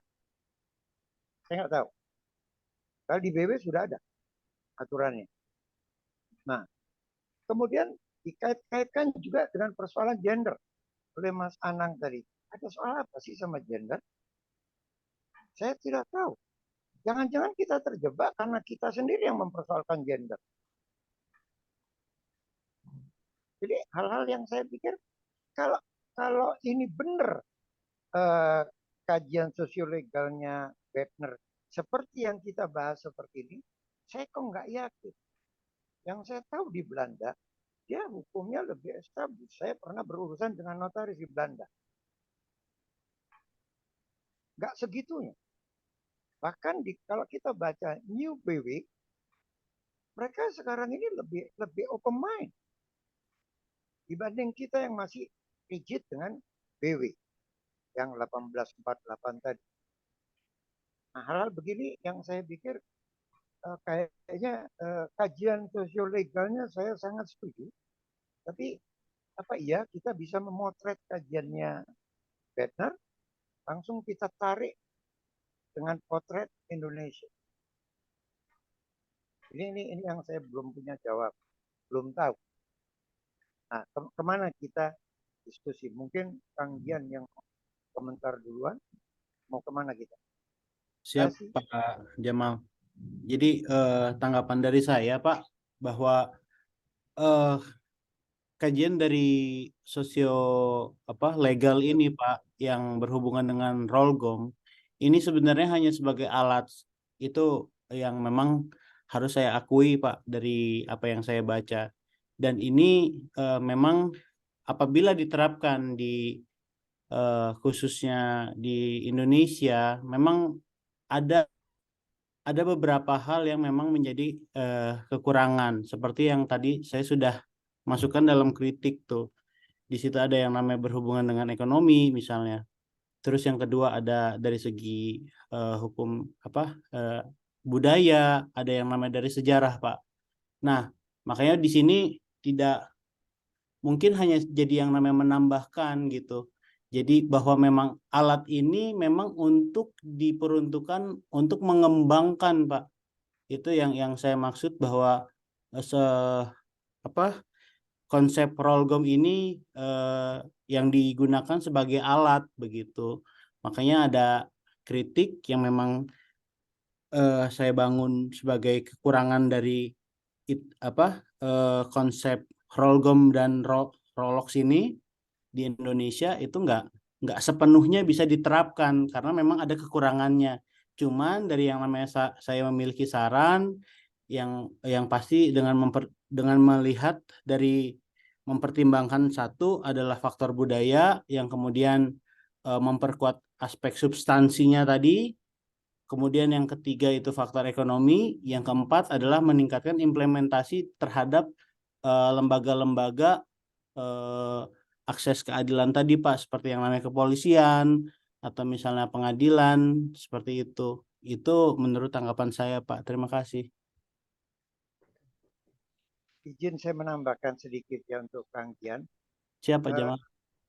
Kang Gian gini ya, di pemahaman saya di Indonesia hakim dalam membuat keputusan itu harus memperhatikan kondisi sosial masyarakatnya loh. Nah, kalau itu kita ikuti dengan cermat, maka sesungguhnya dia ada semua. Adat, agama, semua sudah ada di situ. Dari mana Indonesia punya itu? Itu dari Paul Scholten. Paul Scholten itu pada waktu jadi hakim agung pertama Indonesia belum ada, itu dikatakan bahwa hukum itu untuk manusia. Nah, jadi sebetulnya saya khawatir ya. Ini yang barangkali sebagai praktisi juga saya Kanggian. Saya selalu ingin mengatakan begini. Ini juga kepada Mas Anang mungkin yang lebih kepada antropologi ya. Ini gimana sih? Saya melihat hukum itu di bekerjanya. Maka tadi betul Mas Farid, ini saya sangat setuju. Banyak praktisi-praktisi hukum ini yang menjauh dari urusan filsafat. Itu betul Mas Farid. Termasuk saya dulu. Saya coba-coba S2, masih ketemu lagi filsafat. Saya pikir ngapain ini belajar filsafat? Ternyata semakin ke sini saya mempelajari hukum, justru kerusakan hukum itu karena tidak mau mendekati filosofinya dengan historisnya. Nah, itu pengamatan saya, tadi saya juga bisa salah. Dari kondisi itu saya mau mengatakan justru dari diskusi-diskusi yang selama ini kita bangun itu ya, saya lebih melihat itu dari bekerjanya hukum. Seperti apa sih bekerjanya hukum? Nah, kalau kita mau potret Indonesia, ayo kita Indonesia berdasarkan pelajaran-pelajaran yang kita dapat dari pengemban hukum di tempat lain. Itu kita tarik ke Indonesia, mana sih yang kira-kira bisa kita akomodir, cocokkan dengan Indonesia. Nah, kalau gender tadi itu Minang itu jelas matrilineal. Apakah kita masih mau ngomong gender, Kang Gian? Ini soal-soal yang nampaknya layak perlu kita diskusikan. Makasih. Betul itu.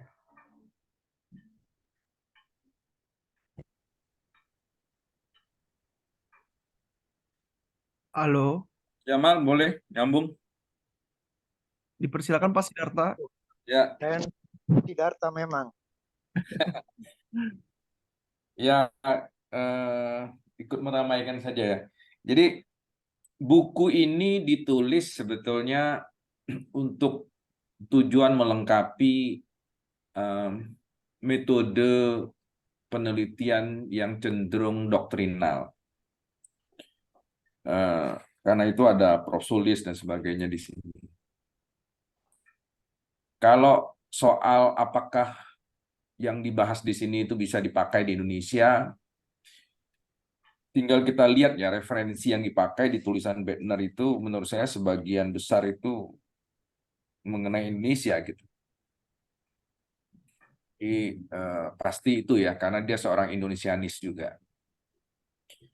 Jadi Rollach dan Rollgom itu sebetulnya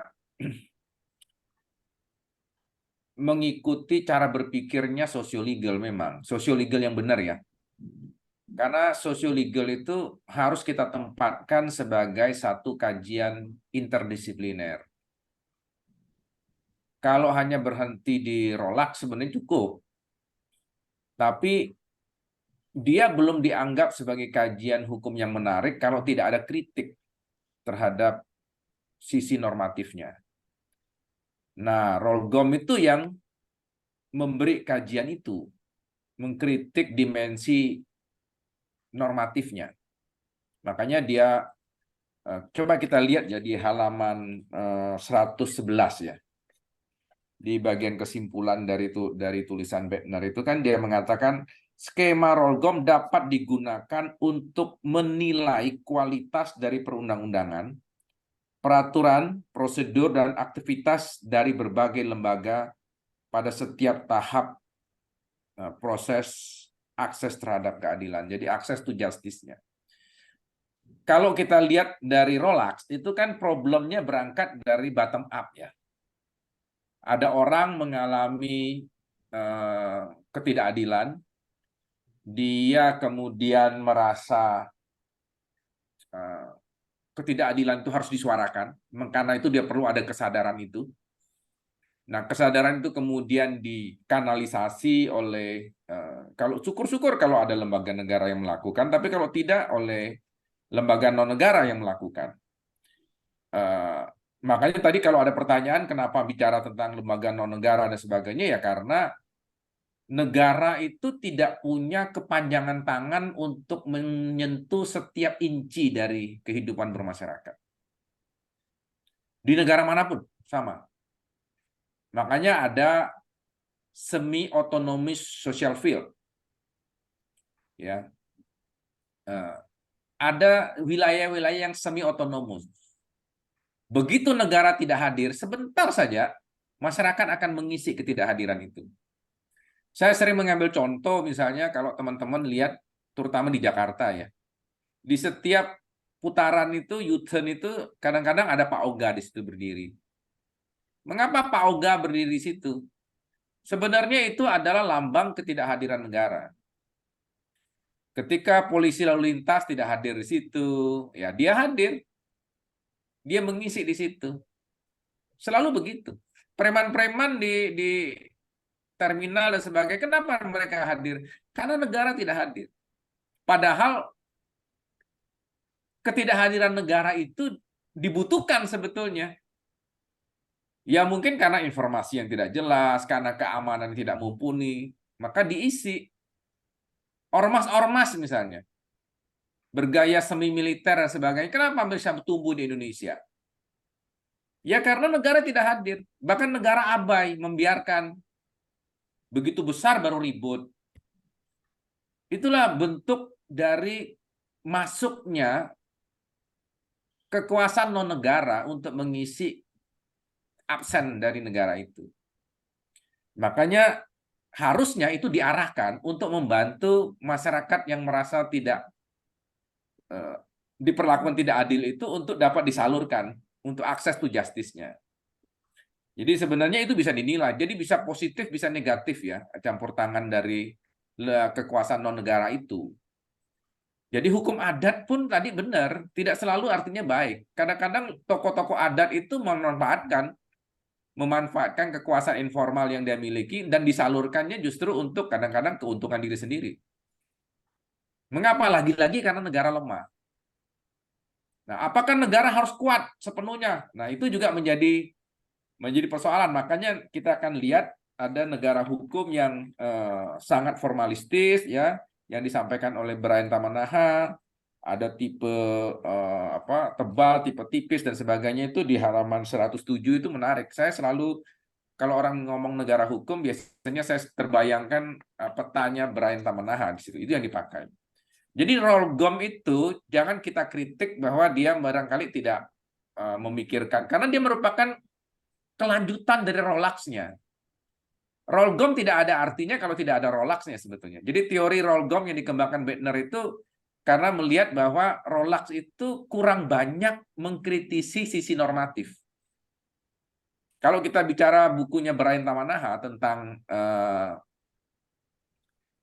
negara hukum lalu dikembangkannya ke sosiolegal ya, itu selalu dia mengatakan sosiolegal itu adalah kajian dari realisme hukum.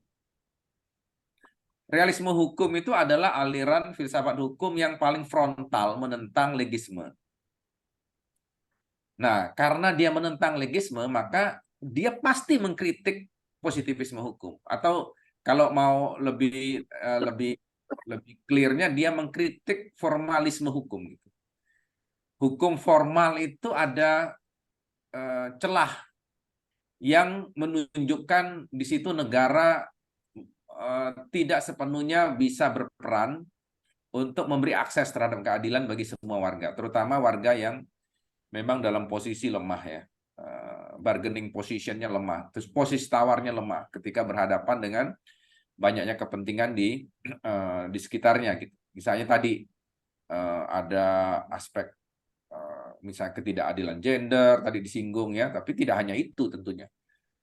Banyak aspek yang lain yang menyebabkan ada orang termarginalkan. Jadi kelompok-kelompok marginal itu merupakan potensi dari kajian access to justice itu. Jadi access to justice adalah salah satu tema besar dalam kajian sosiolegal. Tema besar dalam kajian sosiolegal. Nah, rule of law-nya sendiri adalah basis kritiknya. Jadi kalau kita ingin mengkritik sisi normatif dari formalisme hukum, mau nggak mau kita harus membayangkan rule of law bermain di situ. Yang di situ ada sisi-sisi kelemahannya. Nah, kajian-kajiannya itu pasti interdisipliner. Makanya kita bisa lihat ya di halaman 91 kalau teman-teman buka bukunya Adrian Bettner et al. Ini. Kita lihat di situ dia mulai dari masalah hidup ya. Itu kan yang saya bilang bottom up itu. Masalah hidup, kemudian kesadaran, lalu kemampuan kita untuk mengkategorikan tadi ya problem-problemnya, dan ujungnya itu adalah pemulihan keadilan. Nah, pemulihan keadilan itu proses panjang. Di situ nggak mungkin negara sendirian, dia harus melibatkan berbagai macam unsur di situ, termasuk bagaimana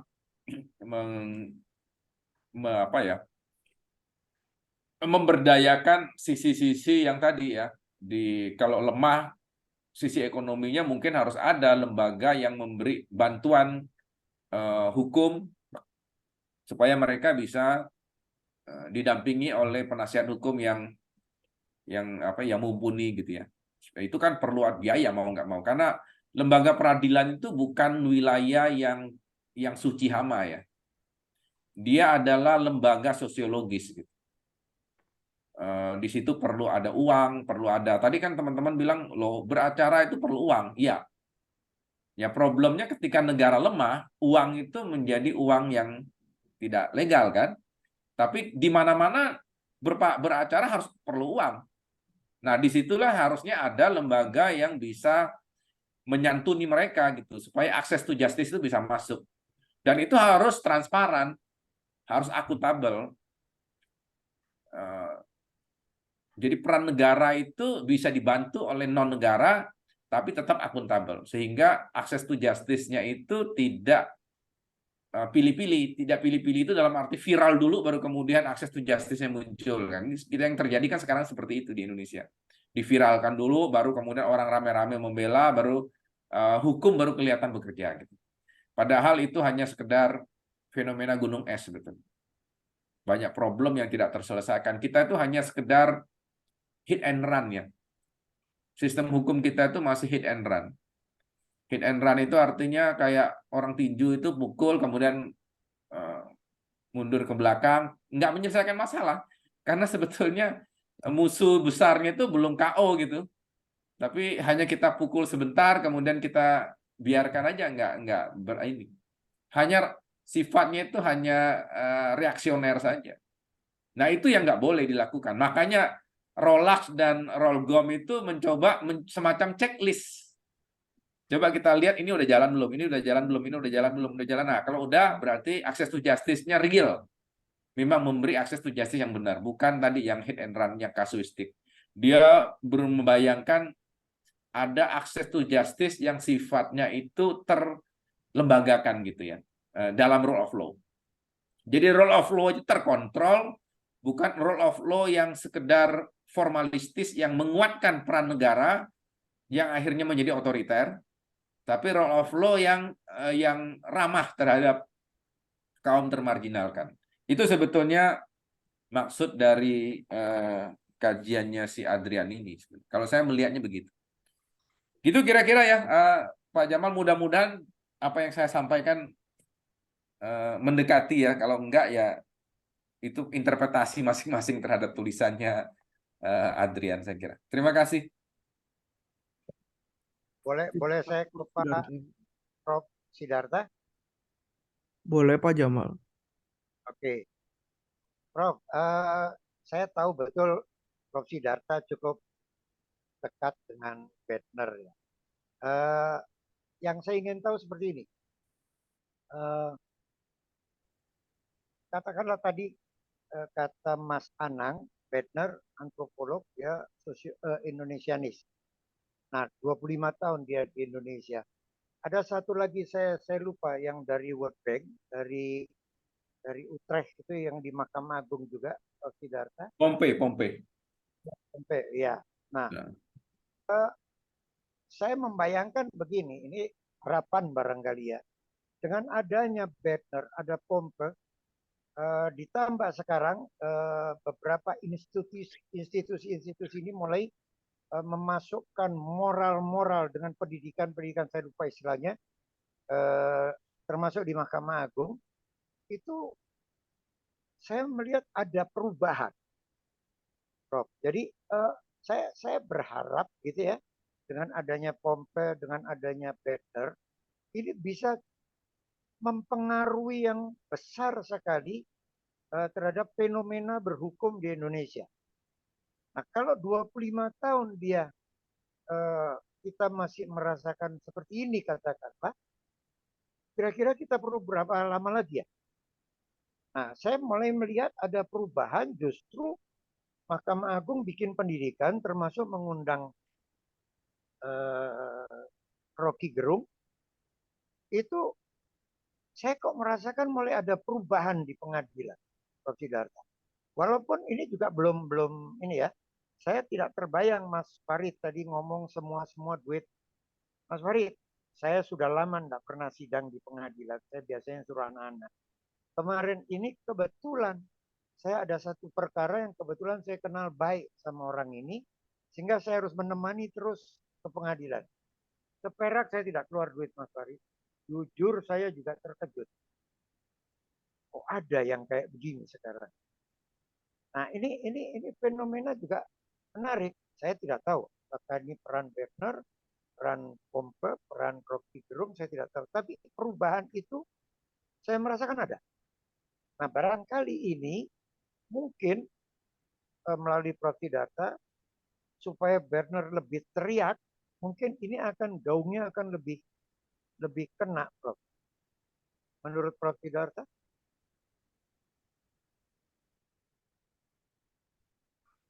Iya, kalau saya disuruh menduga berapa lama mungkin sulit ya, karena ini kan persoalan bukan satu dua orang, ini persoalan sistem gitu.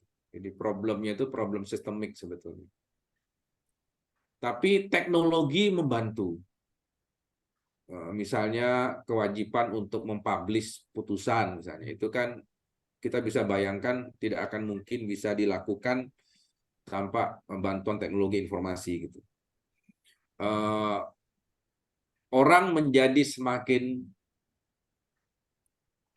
berkurang interaksi langsungnya dengan teknologi, itu orang menjadi kans orang untuk bermain ya, itu menjadi berkurang gitu. Karena apa? Karena bisa diatasi dengan teknologi. Misalnya contohnya kita bisa memantau perkara kita itu sampai di mana, itu harusnya kan tidak harus datang ke Jakarta gitu. Kita dari daerah masing-masing bisa melihat ada aplikasi misalnya yang bisa sama seperti kita kirim inilah, kalau kita ke Tiki atau ke DHL itu kan kita bisa tahu barang kita itu sekarang ada di mana posisinya gitu. Harusnya kan putusan juga sama. Sekarang itu putusannya ada di meja siapa, itu kan harusnya tahu. Jadi tidak ada orang bermain, sehingga dulu tuh dimanfaatkan gitu. Karena ketidakakses terhadap informasi itu kan duit pada ujung-ujungnya kan. Nah, kalau Anda bisa menyimpan informasi ya, memonopoli informasi ya, Anda bisa memperdagangkan informasi itu. Nah, itu yang harus dibuka melalui teknologi. Saya kira Belanda punya, kalau mungkin ini bagian dari politik etis juga ya. Misalnya sistem kamar dan sebagainya yang sekarang sudah berlangsung relatif baik gitu. Itu kan menunjukkan bahwa suatu putusan tidak lagi ditangani bukan oleh orang yang ahlinya gitu. Jadi di hakim-hakim agung kita tuh juga sudah dikelompokkan dalam kamar-kamar yang notabene berarti mereka harusnya punya komunitas ekspertisnya gitu ya. Itu yang kita harapkan supaya putusan kita itu betul-betul dikaji secara benar gitu, bukan orang yang apa ya, yang kemana-mana gitu ya, putusannya menjadi general gitu kan, meragukan gitu. Hal lain yang saya cukup apresiatif ya terhadap Mahkamah Agung adalah dia tidak anti kritik ya. Misalnya saya pernah satu forum dengan Pak Andi Samsan Ngandro ya, itu saya mengkritik mengenai surat edaran Mahkamah Agung mereka gitu yang berisi pleno rapat kamar-kamar itu. Bukan karena saya nggak setuju, tapi menurut saya itu menghilangkan ya kalau dalam bahasa ininya asbabun nuzul gitu ya. Orang ingin tahu, Anda mengambil kesimpulan dengan membuat kaidah normatif, itu apa asbabun nuzulnya? Itu menjadi hilang, nggak bisa. Harus ada ceritanya. Kenapa tiba-tiba muncul keputusan itu di kamar Anda? Gitu. Itu harus ada ceritanya supaya orang tahu. Karena kalau enggak itu jadi titipan. Saya katakan bisa jadi titipan. Misalnya, Saya dengan Pak Jamal lagi berperkara nih. Hakimnya sekarang sedang memutuskan. Bisa nggak kita titip supaya Mahkamah Agung itu mengeluarkan suara yang kira-kira ujung-ujungnya ada hubungannya dengan perkara kita. Supaya apa? Supaya hakim yang memutuskan perkara kita itu begitu melihat, loh, kok ada surat edaran Mahkamah Agung yang menjadi guidelines seperti ini. Nah, kalau itu kita putuskan ngikuti itu aja deh. Padahal putusan ujungnya itu memang bisikan gitu. Bisa jadi kan? Kalau kita punya orang di Mahkamah Agung kan kita bisa bilang, tolong ya, nanti di rapat pleno disinggung ya mengenai ini ya. Supaya nanti bisa jadi warning bagi hakim yang sedang berjalan ini, kan bisa aja nih. Maka asbabun nuzul itu penting. Nah, kalau di Belanda itu nggak mudah. Orang satu perkara itu muncul, itu pasti bisa dilacak. Asalnya dari mana? Kenapa tiba-tiba pertanyaan itu bisa muncul dan kemudian bisa menjadi hasil rapat pleno itu. Nah, seperti itu yang saya katakan. Dan itu memang bisa jadi akan kita pertanyakan juga bagaimana nasib dengan jurisprudensi. Hakim-hakim lebih ngikuti jurisprudensi yang notabene sangat kasuistik, ada ceritanya di balik itu, atau ngambil potongan-potongan kalimat kecil dari sema itu. Sehingga akhirnya kalau saya jadi hakim, saya mengatakan berdasarkan keputusan surat edaran, berdasarkan peraturan kebijakan, surat edaran Mahkamah Agung nomor sekian, nah itu dijadikan dasar akhirnya. Padahal itu peraturan kebijakan loh. Kalau kita ingin ngomong sema itu kan itu adalah Beleidsregel. Dia bukan regelings. Nah, ini dan itu ternyata bisa ditinjau setiap tahun, bisa ditinjau lagi. Jadi saya pikir seperti itu sih Pak Jamal. Mau nggak mau ya kita nggak bisa membalik telapak tangan kita untuk memperbaiki lembaga sebesar Mahkamah Agung itu ya. Cuma saya berharap teman-teman di Mahkamah Agung itu ya makin terbuka, tidak anti kritik gitu. Kemudian juga makin bisa bekerja sama dengan lembaga-lembaga pengawas eksternal maupun dengan NGO, dengan lembaga akademisi, dan lembaga pendidikan sebagai akademisi. Kita juga makin rajin eksaminasi putusan, kemudian mengkaji putusan. Itu di ruang-ruang kuliah kita tuh kan kita males itu ngajarin mahasiswa kita untuk mengkritisi putusan. Padahal itu penting. Karena mahkotanya para hakim itu kan putusan mereka. Dan di dalamnya ada reasoning yang kita bisa nilai gitu. Dan itu harus kita kritik terus-menerus gitu. Karena kalau enggak banyak putusan-putusan yang aneh-aneh gitu ya. Banyak sekali. Dan itu akhirnya menjadi apa ya? Kalau momentumnya nggak pas, putusan itu lenyap begitu aja. Mengerikan kadang-kadang. Misalnya yang sering saya kritik itu misalnya mulai dari pengadilan pajak itu kan dulu mengalahkan. Nah ini teman-teman di Mataram ya. Putusan Newmont misalnya, Nusa Tenggara itu. Itu menurut saya keliru besar itu. Ketika mengatakan kontrak karya itu adalah lex spesialis dari undang-undang tentang pajak daerah itu. Sejak kapan kontrak merupakan lex? Kalau mau ingin memenangkan kontrak karya, ya jangan pakai asas lex spesialis derogat legi generali dong. Pakailah asas Pacta sunt servanda misalnya, masih masuk akal bagi saya. Misalnya itu contoh. Dan itu dibenarkan oleh Mahkamah Agung sekarang. Yang lex spesialis itu. Termasuk Freeport menang gara-gara itu. Padahal jelas-jelas soal divestasi saham, soal misalnya apa ya, kalau ada anak perusahaan yang didirikan ya, saya lupa namanya apa itu, yang Newmont juga mempunyai saham di situ, itu juga pelanggaran terhadap kontrak karya semua. Logika kita, kalau Anda sudah one prestasi, kita boleh juga dong one prestasi. Kalau kita ingin main kuat-kuatan begitu dong. Jadi nggak bisa pihak Newmont mengatakan Anda one prestasi, harus ikut kontrak karya. Jadi kalau alat-alat berat saya dikenakan pajak, nggak bisa karena kontrak karyanya, ya Anda dulu one prestasinya banyak. Ya Anda one prestasi, kalau mau kuat-kuatan begitu ya. Jadi itu yang harusnya menurut saya lembaga yudikatif kita yang maju ke depan. Jadi ketika negara itu dalam kondisi tidak berdaya, harusnya lembaga yudikatif pun harusnya berpihak untuk memperkuat posisi itu. Karena kalau enggak, buat apa? Tidak ada kemanfaatannya kalau gitu. Perjanjian yang dibuat secara keliru sejak awal itu harusnya diperbaiki. Kalaupun misalnya kita menganggap bahwa ada undang-undang misalnya yang berubah, itu kan bagian dari risiko. Salah satu force majeure itu kan antara lain adalah perubahan undang-undang. Sekalipun ya ada perdebatan bahwa yang membuat perkontraknya itu salah satunya adalah pemerintah dalam hal ini.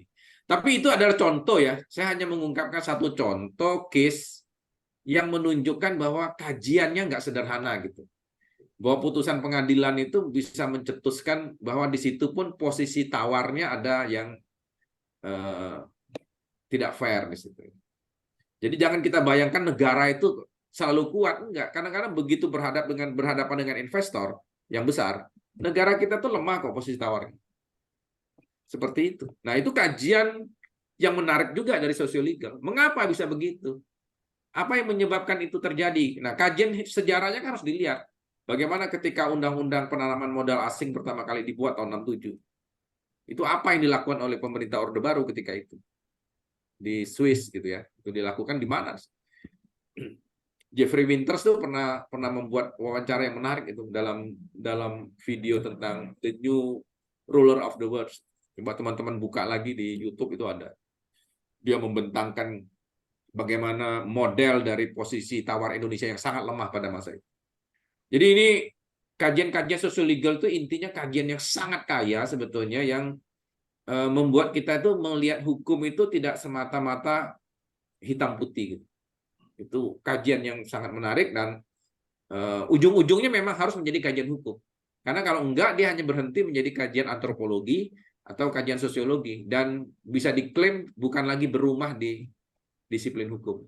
Nah, supaya kajian sosial-legal tetap kajian hukum, ujungnya ke Rolgom tadi, yaitu harus mengkritisi normatif.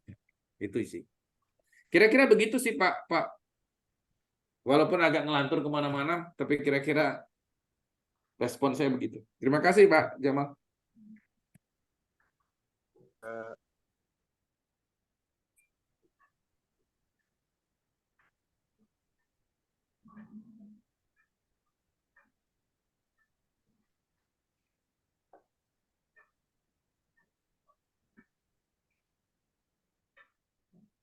Masih mute, Mas Timothy.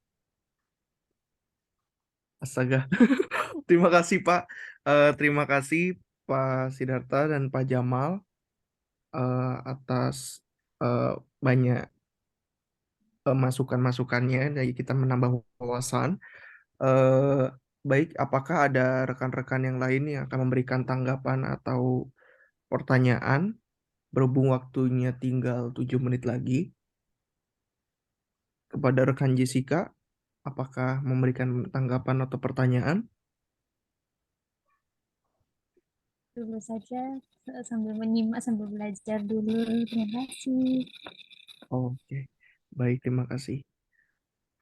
Rasanya untuk pertemuan pada malam hari ini kita diperkaya dengan banyak pengetahuan baru ya.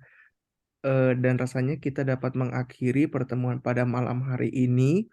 Terima kasih kepada rekan Gian yang telah menjadi penyaji materi pada malam hari ini. Terima kasih kepada Prof. Sidarta, Bapak Jamal, Ibu Neti yang telah hadir dan rekan-rekan peserta lainnya yang telah berkontribusi dalam kegiatan hari ini. Adapun kegiatan selanjutnya akan diadakan pada minggu selanjutnya di hari yang sama dengan penyaji materi dan moderator yang tentu juga menarik. Baik, terima kasih Bapak Ibu, selamat malam dan selamat berakhir pekan. Bapak Ibu serta rekan-rekan dapat mengakhiri pertemuan ini dan meninggalkan ruangan ini. Terima kasih Pak, terima kasih Bu. Terima kasih semuanya. Terima kasih. Terima kasih Terima banyak. kasih Terima kasih Prof. Darta. Malam Bapak Ibu dan Terima kasih teman-teman. Prof. Terima kasih Pak. Terima kasih Pak Jamal, salam. Kak Iya, Jamal, terima terima kasih, Bang. kasih. Terima kasih semuanya. Terima kasih Bu. Terima kasih Bu Neti, Ya, Prof.